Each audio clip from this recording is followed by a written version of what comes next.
kelab dari Kemboja untuk Mara turut berkecai apabila tewas 1-5 kepada Perbadanan Bekalan Air Pulau Pinang PBAPP di Stadium Bandar Raya Pulau Pinang. Penyertaan kali kedua Perishkan FC dalam kancah Piala FA ini tersekat apabila PBAPP mula berpesta gol dengan 3 jaringan pada babak pertama oleh Khairul Anas, Hasrul dan Muhammad Khalis. Gol tunggal Perishkan disumbang oleh Maung Makara sebelum 2 gol pemain gantian Zahid Syam melengkapkan kemenangan 5-1.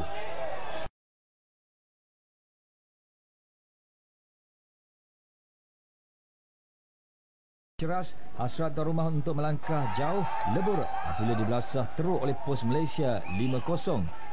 Berpesta gol, Pos Malaysia mula menerobos gawang lawan pada minit ke-36 menerusi S. Sumindran dan sekali lagi beliau menjaringkan gol pada minit ke-27. 3 lagi gol Pos Malaysia dijaringkan oleh Safi Ibrahim, Hasnan Maisa dan Razif Abdul Rahim pada minit ke-60, 71 dan 78.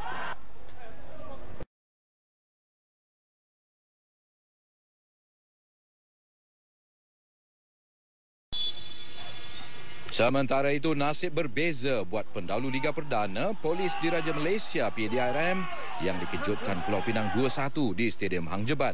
Bagaimanapun, Polis terlebih dulu di depan menerusi Kai Edrisar pada minit ke-5. Pulau Pinang kemudiannya tampil dengan aksi berbeza babak kedua. Muhammad Syafuan Ridwan menyamakan kedudukan pada minit ke-50. Dan Syafuan sekali lagi menjadi duri dalam daging Polis apabila melengkapkan gol kemenangan Pulau Pinang mara ke pusingan kedua pada minit terakhir permainan.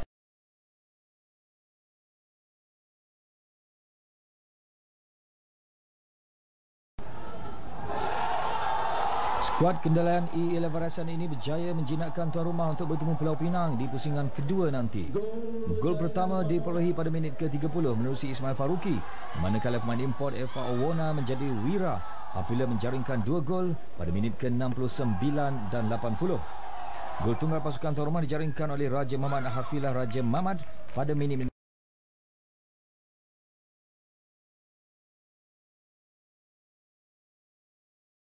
Misi agak sukar buat Johor yang menerima kunjungan skuad Tok Gajah yang konsisten di arena Liga Super musim ini. Beraksi di Stadium Majlis Perbandaran Pasir Gudang, tuan rumah bagaimanapun terlebih dulu membuka jaringan menerusi perjuangan Juan Orlando minit ke-11. Namun skuad kendalian Dollah Saleh ini menyamakan kedudukan 3 minit berselang. Hasil gerakan Azamuddin Akil yang disudahkan Muhammad Borji untuk satu sama Pahang. Menuju tamat separuh masa, kekasaran Muhammad Nazri Ahmad ke atas Muhammad Borji mengundang padah apabila pengadil Samsudin Ibrahim tidak teragak-agak menghadiahkan sepakan penalti buat pelawat pada minit ke-44. Dan Muhammad Fauzi Roslan tenang menyempurnakannya untuk Pahang mendahului 2-1. Bagaimanapun, usaha Johor menyamakan kedudukan berhasil 5 minit selepas rehat sekali lagi menerusi percubaan Orlando.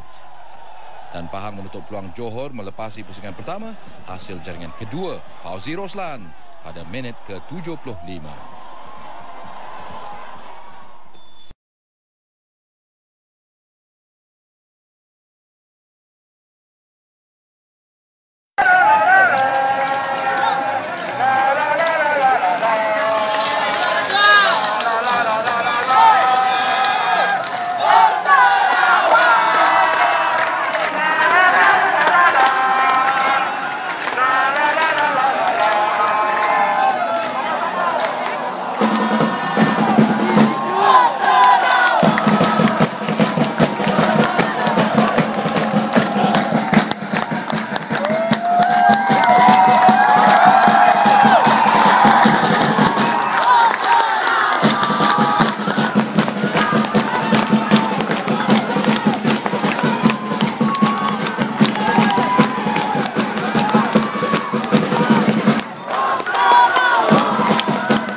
Sarawak dan Sabah di Stadium Negeri Kuching Sarawak menyaksikan permainan lebih didominasi tuan rumah. Pada minit ke-17, Sarawak mendapat sepakan percuma berpunca dari Zamri Moshidi yang dijatuhkan pemain Sabah. Sayangnya, sepakan yang dilakukan G. Buele tersasar di tepi gawang gol. Selang 5 minit kemudian, penyerang import Sarawak Joel Epale mencipta gol pertama Sarawak untuk Sarawak mendahului 1 gol di hadapan.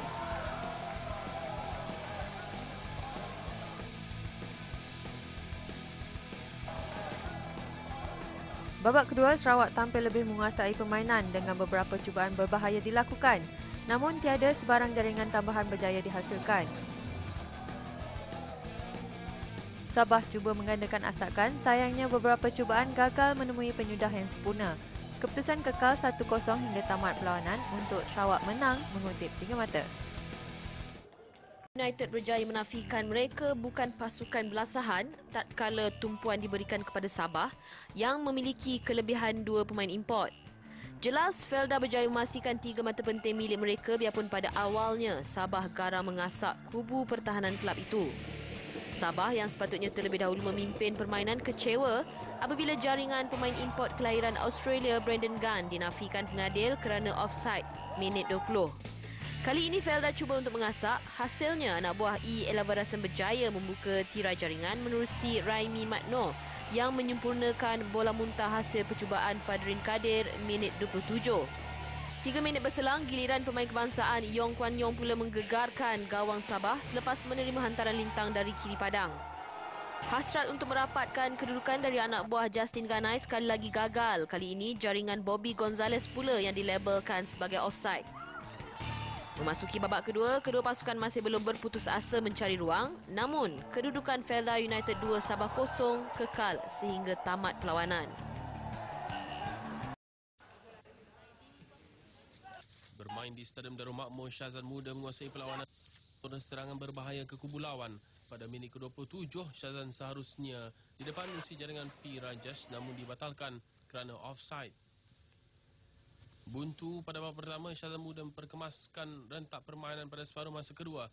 Abdul Rahman Abdul Kadir meletakkan Shazan Muda mendahului 1-0 menerusi jaringan mudah dari dalam kawasan penalti ATM. 2 minit kemudian, Abdul Rahman Abdul Kadir sekali lagi menceriakan penyokong Shazan apabila menjaringkan gol kedua buat tuan rumah sebelum pemain veteran Azizul Kamaluddin menambah gol ketiga pada minit ke-66. Shazan Muda walau bagaimanapun terpaksa bermain dengan 10 pemain setelah Batarul Zaman Ibrahim dilayangkan kad merah, namun ATM tetap gagal memperolehi jaringan. Yang dilakukan oleh pasukan T-Team dalam masa 1 minit 2 gol. Hasil jaringan pertama yang dilakukan oleh Fauzan Abdullah dan kemudian disusuli dengan gol jaringan Latif. Kita perhatikan di sini bahawa terlepas dari tangkapan dan akhirnya pasukan Perlis merapatkan jurang gol. Dari tergerak sekarang ini baru Hisan. Satu lorongan dan cantik tak berjaya disudahkan oleh Nur Firdaus. Dan akhirnya berjaya melakukan jaringan.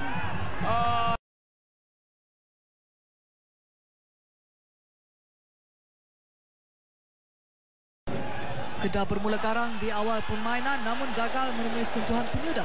Pada minit ke-40, Kedah berjaya mendahului pasukan pelawat apabila pemain import Shayan Santos melorongkan bola kepada Khairul Mohamed untuk tuan rumah mendahului 1-0.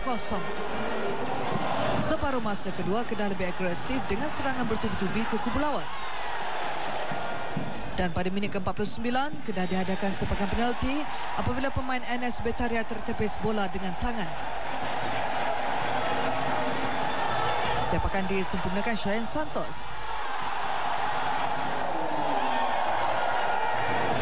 Akmal Rizal yang membuat penampilan sulungnya setelah lebih 5 tahun meninggalkan pasukan Kedah ternyata masih berbisa apabila menjaringkan gol sejurus masuk menggantikan Shayan Santos.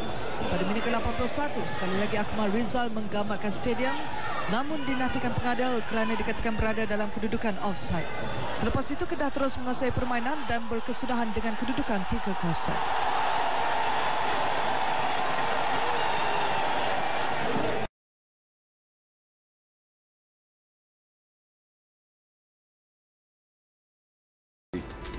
Johor Darul Takzim pula dipaksa bertungkus lumus sebelum menewaskan Perak untuk mara ke pusingan seterusnya. Seperti deja vu, Johor Darul Takzim sekali lagi terpaksa mengharapkan tandungan Aidil Zafat untuk gol tunggal perlawanan, sama seperti ketika bertemu dalam saingan Liga Super. Dengan barisan yang tempang, kita bawa dengan pasukan muda dan dengan keadaan sedemikian, bagi saya bangga oleh kerana budak-budak muda dapat saing satu pasukan yang dibarisi oleh bintang-bintang. Cuma bagi kita mungkin bukan rezeki kita lah tahun ni untuk Piala FA, oleh kerana dengan persiapan tim pun dalam keadaan cedera, untuk banyak cedera dalam game malam ni. So apa pun saya terimalah kekalahan malam ni. Kita semua rasa bangga dapat menang pertandingan ini, tapi saya rasa perlawanan sangat ketat sekali. Mereka punya defensif sangat bagus, mereka compact, tapi apapun kita telah cuba menyerang berkali-kali, tapi dengan rezeki yang ada, Aidil sekali lagi dapat mencetakkan gol dari corner seperti yang game pertama. Serutan perlawanan menarik di antara Selangor menentang ATM. Aksi pusingan pertama Piala FA menyaksikan Selangor menyambut kunjungan ATM di Stadium Shah Alam. Pasukan tuan rumah dikejutkan seawal minit ke-7 apabila tandukan Syukur Adan di kawasan kotak penalti disudahkan dengan baik Marlon Alex James. Hafizi Faizal menggandakan kedudukan skuad tentera pada minit ke-25 apabila rembatannya terbias kaki Asraruddin Putra dan menerjah gawang Selangor. Bersambung babak kedua, anak didik Irfan Bakti merapatkan jurang jaringan menerusi tandukan pemain gantian Afiq Azmi hasil hantaran Solihin Kanasian pada minit ke-54. 3 minit kemudian Afiq berjaya menyamakan kedudukan apabila tandukannya gagal diselamatkan penjaga gol Selangor, Nur Azlan Razali. Perlawanan terpaksa dilanjutkan sehingga ke masa tambahan dan kontroversi melanda perlawanan ini apabila pengadil perlawanan Amirul Izwan Yaakob tersilap melayangkan kad kuning kedua buat Syukur Jusoh. Keputusan tersebut mengakibatkan provokasi di antara pemain Selangor dan ATM, terutamanya di antara Afiq Azmi dan Syukur Adan. Sejurus selepas itu, pengadil perlawanan menarik kembali keputusan ke atas Syukur dan beliau dibenarkan bermain sehingga tamat whistle penamat dan perlawanan terpaksa ditentukan menerusi sepakan penalti. ATM gagal mara ke pusingan kedua apabila sepakan penalti K. Ruben Hafizi Faizal dan Bruno Marteloto diselamatkan Nur Azlan Razali. Selangor menang penentuan sepakan penalti 3-2 dan mara ke pusingan seterusnya. Itu dia perlawanan yang begitu banyak sangat dicemari oleh insiden-insiden yang tak diingini, terutamanya masalah pergaduhan di antara pemain, kesilapan pengadil yang paling kita sentuh dulu mengenai kesilapan pengadil ni, Nazab. Kerana sepatutnya Nasrik Baharum yang dilayangkan kad merah, kad kuning yang kedua. Tetapi boleh tersilap pula Syukur Jusoh yang kena dibuang padang dan dipanggil masuk semula. Pernahkah anda lihat ini terjadi dalam bola sepak profesional? Secara peribadi, inilah perlawanan yang pertama saya saksikan. Begitu banyak kontroversi, banyak sekali perkara-perkara yang negatif dalam game ni. Apapun pengadil adalah satu keputusan bagi saya cukup mengecewakan. Tidak fokus ya? Tidak fokus dengan keadaan. Bagaimana beliau boleh tersilap. Perkara yang tak pernah saya saksikan berlaku dalam game ini. Dan juga ia adalah satu, saya harap pengadil akan beri yang lebih terbaik lagi kerana mereka sekarang ini sudah dipandang. Boleh tak kita maafkan pengadil kerana kalau mungkin kesilapannya salah baca nombor jersey? Seorang 6, seorang 8 mungkin. Saya rasa itu adalah perkara yang tidak boleh diterima pun. Bagaimana beliau yang memegang pen dan menulis, beliau tidak perasan ia tidak sepatutnya berlaku. Okey, konsentrasi perlu lebih tinggi. Okey, pergaduhan pula Afiq Azmi yang muncul wira dan juga boleh dikatakan muncul sebagai duri dalam daging lah. Kerana dah elok dah dia main, lepas tu dia mungkin tak berapa mature lah kerana kematangannya belum ada lagi, pemain muda. Mungkin beliau tak berapa puas hati, Hi-O menolaknya untuk meleraikan pergaduhan, tapi beliau masuk dan ada desas-desus mengatakan beliau masuk ke dalam training room ATM selepas itu dan bilik persalinan mereka dan kemudiannya diserang pemain-pemain ATM. So apa komen anda tentang tindakan atau tingkah lakunya? Sungguh memeranjatkan bagaimana beliau boleh dianggap wira tetapi sebaliknya melakukan provokasi yang tak sepatutnya. Pemain muda ini sebenarnya pada saya tidak matang pun. Beliau telah melakukan satu perkara yang tidak sepatutnya dan saya mendengar juga beliau melakukan celebrate yang tidak betul di depan pemain-pemain ATM. Itu adalah perkara yang sepatut beliau elakkan dan kita harapkan pemain ini harus belajar daripada kesilapan kerana telah menang sepatutnya boleh meraihkan seperti biasa. Belum mendapat cup lagi. Apapun tindakan beliau, saya harapkan FAM menyiasat perkara ini dalam rakaman dan siapa yang memulakan dan siapa yang terlibat harus denda yang sewajarnya diberikan kepada pemain-pemain tertentu. Tapi kita sentuh mengenai game tersebut. ATM dahului dengan 2-0 kelebihan, tetapi merugikan kelebihan 2-0 itu di Selangor kembali seri menyamakan kedudukan. Bagaimana anda melihat perlawanan ini secara keseluruhan? Siapa yang lebih menyelah? Siapa yang patut menang? Saya lihat ATM lebih bermain baik dalam perlawanan itu.